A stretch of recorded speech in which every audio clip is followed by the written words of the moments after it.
Much.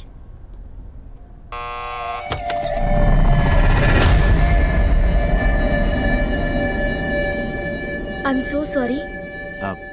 మీరు అమృత friend అండి? అవును. మీరు? నేను అమృత వాళ్ళ బ్రదర్ని. తను ఫ్రెష్ అవుతుంది. మీరు వస్తారని చెప్పిందండి. లోపలికి రండి. కావాలంటే నేను బయట వెయిట్ చేస్తాను, మీరు రండి. పర్లేదు. Please come.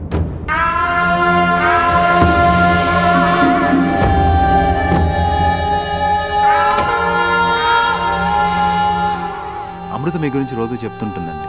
మీకు మ్యారేజ్ ఫిక్స్ అయిందంట కదా? అవునండి. Anyhow congrats. Thank you. ఏమైనా తీసుకుంటారండి? Cool drink, juice? వద్దండి. అయ్యో పర్లేదు, చెప్పండి. కొంచెం వాటర్ ఇవ్వండి. Yeah okay.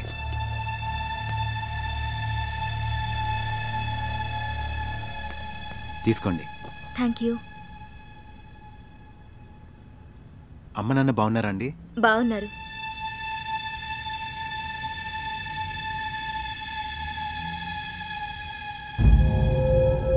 స్వప్న, స్వప్న ఏమైంది? కొంచెం తల తిరుగుతున్నట్టు అనిపిస్తుంది. అయ్యో okay.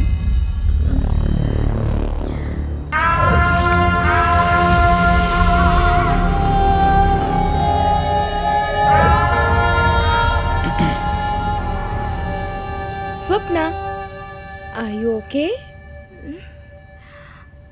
What? Are you okay? నేను అమృతని.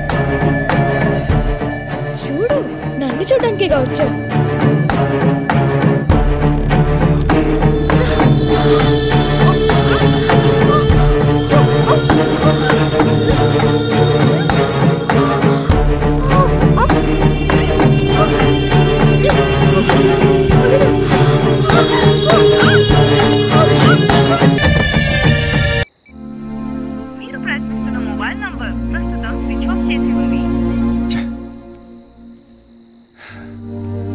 స్విచ్ ఆఫ్ అని వస్తుంది. అసలు నీకు బుద్ధుందా? పెళ్లి కుదిరిన అమ్మాయిని ఒంటరిగా పంపిస్తావా?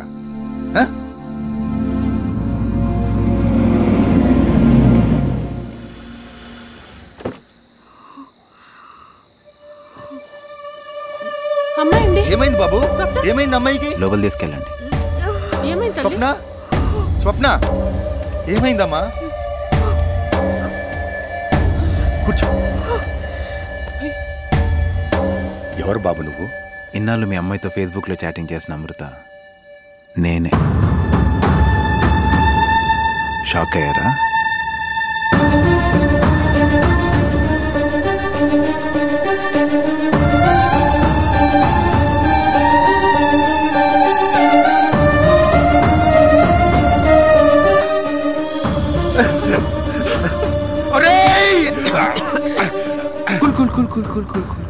ఈ విషయం మీకు నాకు తప్ప ఇంకెవ్వరికి తెలీదు.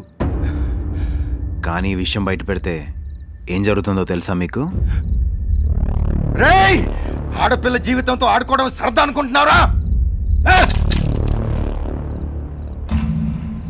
అంత పెద్ద పాపాన్ని ఇంత చిన్న ఆవేశంతో చంపేద్దాం అనుకున్నారా? పాపము రావణాసురుడి తల లాంటిది.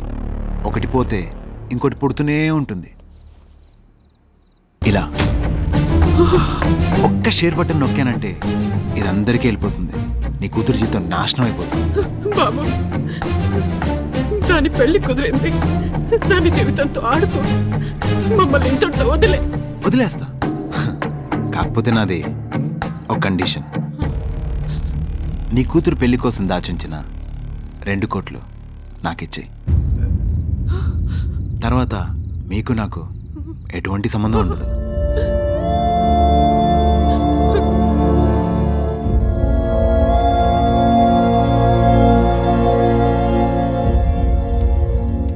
ఓపెన్ చేయి.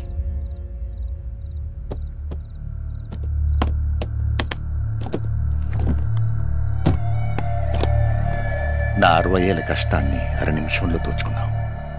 నాకు డబ్బు ముఖ్యం కాదురా. నా కూతురు జీవితాన్ని నాశనం చేశావు. దాని ఉసురు మాత్రం నీకు తగలకుండా పోదు. వస్తా. దుర్మార్గుడా, నాశనం అయిపోతావురా. ఇంతకింత అనుభవిస్తావు. ఏంటంటే అరుస్తున్నారు? ఏంటి అంకుల్, పబ్లిసిటీ వద్దనుకున్నాం కదా? ఈవిడే అందరికీ అరిచి ఊరంతా చెప్పేలా ఉన్నారు. శాంత,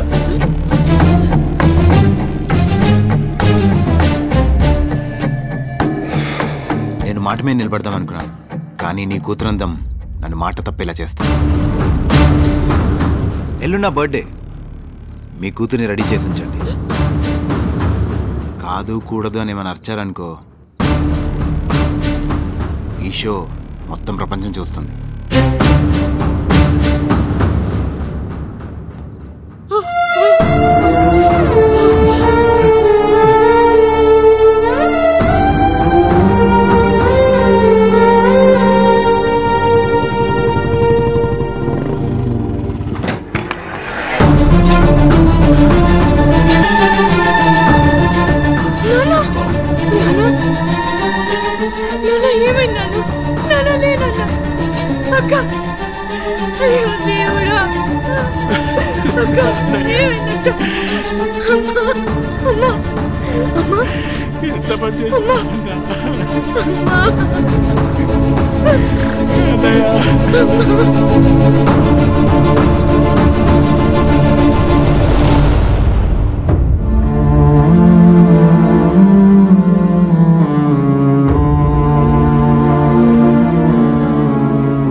ఒక్కసారిగా మా కుటుంబం కుప్పకూలిపోయింది.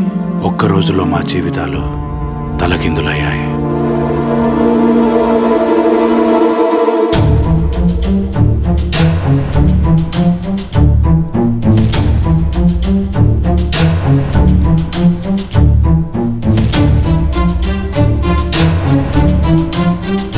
తెలియలేదు.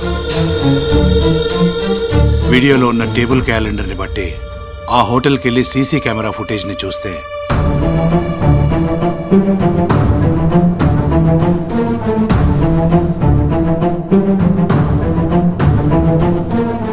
ఇంత ఘోరం చేసిన వాడు కనిపించాడు. హోటల్లో దిగినప్పుడు వాడిచ్చిన పేరు, అడ్రస్ అన్నీ తప్పని తెలిసింది. స్వప్న ఫోన్లో అమృత అని ఫీడ్ చేసిన నంబర్కి ఎన్నిసార్లు ఫోన్ చేసినా స్విచ్ ఆఫ్ అని, అవుట్ ఆఫ్ సర్వీస్ అని వచ్చింది. ఫేస్బుక్ సెర్చ్లో అమృత పేరు మీద ఉన్న ఫోన్ నంబర్ ఎంటర్ చేస్తే ఆ ప్రిన్స్ గాడి అకౌంట్ ఓపెన్ అయింది. కానీ అందులో లివ్స్ ఇన్ హైదరాబాద్ అని తప్ప వాడి అడ్రస్ కానీ వాడికి సంబంధించిన ఏ ఇన్ఫర్మేషన్ కానీ తెలియలేదు. అమ్మా, నీ టికెట్ కన్ఫర్మ్ అయింది. ఎల్లుండి మార్నింగ్ ఫ్లైట్. అవసరం లేదు బాబాయ్, నేను యుఎస్ వెళ్ళట్లేదు. అక్కలాగా మరో అమ్మాయి బలి కాకూడదు బాబాయ్. వాడిని చంపేద్దాం. చంపేద్దాం. అలా వాడి కోసం వెతికే ప్రాసెస్లో ఒకరోజు ఈ అపార్ట్మెంట్ దగ్గర ఎంక్వైరీ చేస్తూ హారిక నిన్ను చూసింది. ఆ ప్రిన్స్ గాడి ఫేస్బుక్లో వాడితో నువ్వున్న ఫోటో గుర్తొచ్చింది హారికకి. నీ ద్వారానైనా వాడి ఆచూకీ తెలుసుకోవాలని కావాలని ఈ అపార్ట్మెంట్స్లో దిగాం. కానీ వాడి ఫ్రెండ్వి కాబట్టి నువ్వు కూడా అలాంటి వాడివేనని మొదట్లో అపార్థం చేసుకుంది హారిక. కానీ తర్వాత నీ గురించి తెలుసుకుంది. ఇంతలో అనుకోకుండా అనాథాశ్రమంలో ఆ ప్రిన్స్ గాడు కనిపించాడు. వాడితో ఫ్రెండ్షిప్ చేసింది, వాడిని ఇంటికి కాఫీకి పిలిచింది మర్యాద చేయడానికి కాదు, మర్డర్ చేయడానికి.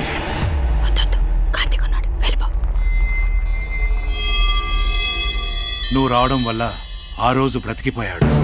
రెండోసారి హారిక బర్త్డే రోజే వాడు చావాల్సింది, కానీ మిస్ అయ్యాడు. మూడోసారి ప్లాన్ చేసిన యాక్సిడెంట్లో వాడు చచ్చాడని అనుకున్నాం. కానీ పాపి చిరాయి అన్నట్టు వాడు మళ్ళీ బ్రతికి బయటపడ్డాడు. ఈసారి హాస్పిటల్ నుంచి డిశ్చార్జ్ అవ్వగానే చంపేద్దామని డిసైడ్ అయ్యాం. హారిక వాడికి పగతోటే దగ్గరైంది, కానీ ప్రేమతో కాదు. నువ్వు బాధపడుతున్న విషయం తనకి తెలుసు, కానీ జరిగిన విషయం నీతో చెప్పలేక తనెంత నలిగిపోతుందో నాకు తెలుసు. ఎప్పటికీ హారిక మనసులో ఉండేది నువ్వే.